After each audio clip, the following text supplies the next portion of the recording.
In fact shooting ಲೊಕೇಶನ್ಸ್ಗೆ almost all ಎಲ್ಲ ಲೊಕೇಶನ್ಸ್ಗೂ ಮಗ ವಿನೀಶ್ ಬರ್ತಿದ್ರು, ವಿಜಯಲಕ್ಷ್ಮಿ ಮೇಡಮ್ ಬರ್ತಿದ್ರು.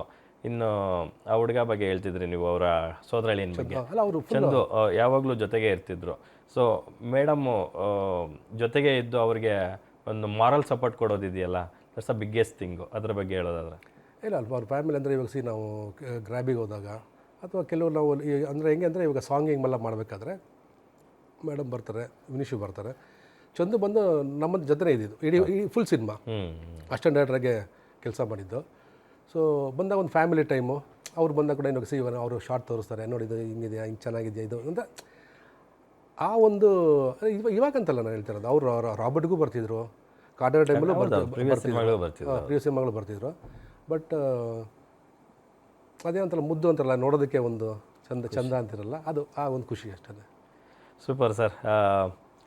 ಇನ್ನು ನೀವು ಮೊದಲ ಸಿನಿಮಾ ಅಂದರೆ ರಾಕಿ ಸಿನಿಮಾಗೆ ಸಿನಿಮಾಟೋಗ್ರಾಫರ್ ಆಗಿ ಕೆಲಸ ಮಾಡಿದ್ರಿ, ಯಶ್ ಅವ್ರ ಸಿನಿಮಾಗೆ.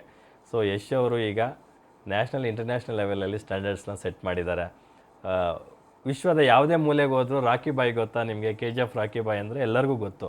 ಆ ಥರದ ಒಂದು ನೇಮು ಫೇಮ ಮಾಡಿ ಉತ್ತುಂಗಕ್ಕೆ ಬೆಳೆದಿದ್ದಾರೆ ಯಶ್ ಅವರು. ಈಗ ರಾಮಾಯಣ ಸಿನಿಮಾ ಮಾಡ್ತಿದ್ದಾರೆ, ಟಾಕ್ಸಿಕ್ ಸಿನಿಮಾ ಮಾಡ್ತಾ ಇದ್ದಾರೆ. ಸೊ ಯಶ್ ಅವರು ಆ ಮಟ್ಟಕ್ಕೆ ಬೆಳೆದಿರೋದ್ರ ಬಗ್ಗೆ ನೀವು ಅವ್ರ ಜೊತೆ ಕೆಲಸ ಮಾಡಿದಂಥ ಒಬ್ಬ ಟೆಕ್ನಿಷಿಯನ್ ಆಗಿ ಎಷ್ಟು ಹೆಮ್ಮೆ ಅನಿಸುತ್ತೆ? Is a hard worker. ನಾನು ಹೇಳ್ತಾ ಅಂದರೆ ನಾನು ಫಸ್ಟ್ ಸಿನಿಮಾ ಮಾಡ್ಬೇಕಾದ್ರೆ ನಾನು ಅಲ್ಲೇ ನೋಡಿಬಿಟ್ಟಿದ್ದೆ.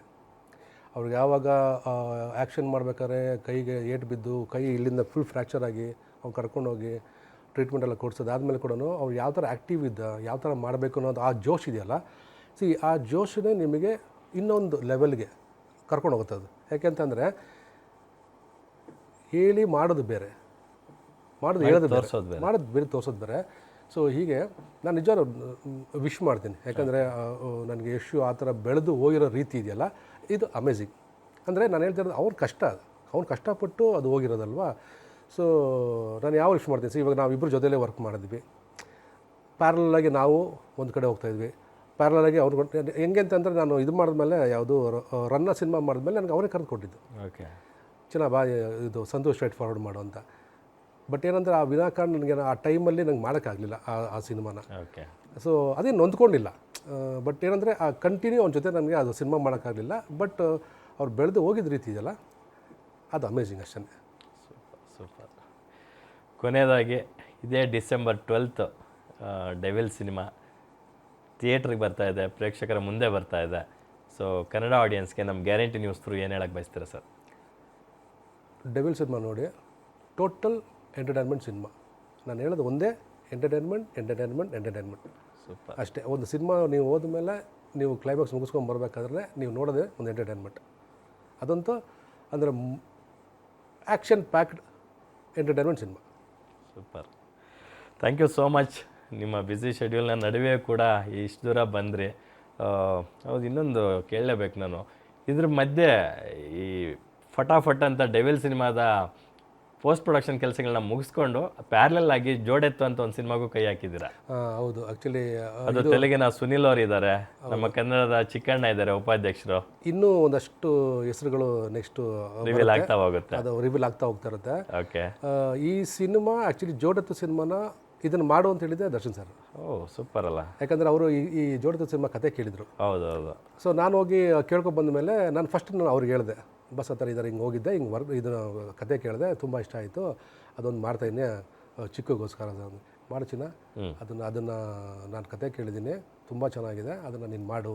ಸೂಪರ್ ಅಲ್ಲ ಅಂತಂದು. ಸೊ ಏನಕ್ಕೆ ಅಂತಂದರೆ ಇವಾಗ ನಾವು ಜೊತೆಯಲ್ಲೇ ಕೆಲಸ ಮಾಡ್ತಿರ್ಬೇಕಾದ್ರೆ ಒಂದು ಮಾತನ್ನು ಅವ್ರಿಗೆ ಹೇಳಬೇಕು. ಯಾಕಂದರೆ ನನಗೆ ಈ ಸಿನಿಮಾ ಮಾಡೋದಕ್ಕೆ ಅವರೇ ಕೂಡ ಕಾರಣ. Super super. ಸೊ ಅದಕ್ಕಾಗಿ ನಾನು ಜೋಡೆತ್ತು. ಒಳ್ಳೆಯದಾಗಲಿ, ಜಾಸ್ತಿ ಸಿನಿಮಾಗಳಲ್ಲಿ ಬ್ಯುಸಿ ಆಗುವಂತಾಗಲಿ. ಮತ್ತು ಮುಂದಿನ ದರ್ಶನ್ ಅವರ ಸಿನಿಮಾ ವೀರಸಿಂಧೂರ ಲಕ್ಷ್ಮಣ ಕೂಡ ನೀವೇ ಮಾಡ್ತೀರಾ ಅನಿಸುತ್ತೆ. ನೀವೇನೇ ಇನ್ನು ಆಲ್ಮೋಸ್ಟ್ ಅಲ್ಲೂ ತರುಣ್ ಅವ್ರಿಗೂ ಮತ್ತು ದರ್ಶನ್ ಅವ್ರಿಗೆ ನೀವು ಒಂಥರ ಆಸ್ಥಾನ ಕಲಾವಿದರಿದ್ದಂಗೆ, ಆಸ್ಥಾನ ತಂತ್ರಜ್ಞರಿದ್ದಂಗೆ. Yes sir, thank you so much. Devil cinema ದೊಡ್ಡ ಮಟ್ಟಕ್ಕೆ ಹಿಟ್ಟಾಗಲಿ, ಮತ್ತು ನಾವು ಸಿನಿಮಾ ದೊಡ್ಡ ಮಟ್ಟಕ್ಕೆ ಸಕ್ಸಸ್ ಆದಮೇಲೆ ಅದು ಸಕ್ಸಸ್ ಬಗ್ಗೆ ಒಂದು ಸರಿ ಯಾವಾಗಾದರೂ ಒಂದು ಸಣ್ಣ ಸಂದರ್ಶನ ಮಾಡೋಣ. Thank you so much. Thank you Lakshmi, thank you so much. Yes ವೀಕ್ಷಕರೇ, ನೋಡಿದ್ರಲ್ಲ ಡೆವಿಲ್ ಸಿನಿಮಾದ ಸಿನಿಮಾಟೋಗ್ರಾಫರು. ಇವರು ಬರೀ ಡೆವಿಲ್ ಸಿನಿಮಾದ ಸಿನಿಮಾಟೋಗ್ರಾಫರ್ ಅಷ್ಟೇ ಅಲ್ಲ, ನಟ ದರ್ಶನ್ ಅವರ ಅಚ್ಚುಮೆಚ್ಚಿನ ಸಿನಿಮಾಟೋಗ್ರಾಫರ್, ತಂತ್ರಜ್ಞ ಅಂದರೆ ತಪ್ಪಾಗಲ್ಲ. ಯಾಕಂದರೆ ಅವ್ರ ಜೊತೆ ಬ್ಯಾಕ್ ಟು ಬ್ಯಾಕ್ ಸಿನಿಮಾಗಳಿಗೆ ಕೆಲಸ ಮಾಡೋದಿದೆಯಲ್ಲ, ಅದೊಂದು ಒಳ್ಳೆ ಬಾಂಡಿಂಗ್ ಏರ್ಪಟ್ಟಿದ್ರೆ ಮಾತ್ರ ಈ ಥರದ ಒಂದು ಕಾಂಬಿನೇಷನ್ಗಳು ರಿಪೀಟೆಡ್ಲಿ ಆಗುತ್ತೆ. ಅದಕ್ಕೆ ಜ್ವಲಂತ ಸಾಕ್ಷಿ ಸುಧಾಕರ್ ಎಸ್ ರಾಜ್ ಅವರು. ಸೊ ಡೆವಿಲ್ ಸಿನಿಮಾ ಎಷ್ಟು ಲ್ಯಾವಿಶ್ ಆಗಿ ಈಚ್ ಆ್ಯಂಡ್ ಎವ್ರಿ ಫ್ರೇಮ್ ಎಷ್ಟು ರಿಚ್ ಆಗಿ ಬಂದಿದೆ ಅನ್ನೋದಕ್ಕೆ ಅದರ ಹಿಂದೆ ಇರ್ತಕ್ಕಂತಹ ಶಕ್ತಿ ಕ್ಯಾಮ್ರಾಮ್ಯಾನು DOP ಸುಧಾಕರ್ ರಾಜ್ ಅವರು. ಸೊ ಅವರ ಮುಂದಿನ ಎಲ್ಲ ಸಿನಿಮಾಗಳಿಗೂ ದೊಡ್ಡ ಸಕ್ಸಸ್ ಸಿಗಲಿ ಅಂತ ಹೇಳ್ತಾ, ಡೆವಿಲ್ ಸಿನಿಮಾ ದೊಡ್ಡ ಮಟ್ಟಕ್ಕೆ ಹಿಟ್ಟಾಗಲಿ ಅಂತ ಹೇಳ್ತಾ ಈ ಕಾರ್ಯಕ್ರಮನ ಮುಗಿಸ್ತಾ ಇದ್ದೀನಿ. ನೋಡ್ತಾ ಇರಿ ಗ್ಯಾರಂಟಿ ನ್ಯೂಸ್, ಸುದ್ದಿ ಖಚಿತ, ನ್ಯಾಯ ನಿಶ್ಚಿತ. ನಾನು ನಿಮ್ಮ ಬೀರ್ಗಾನಹಳ್ಳಿ ಲಕ್ಷ್ಮೀನಾರಾಯಣ್.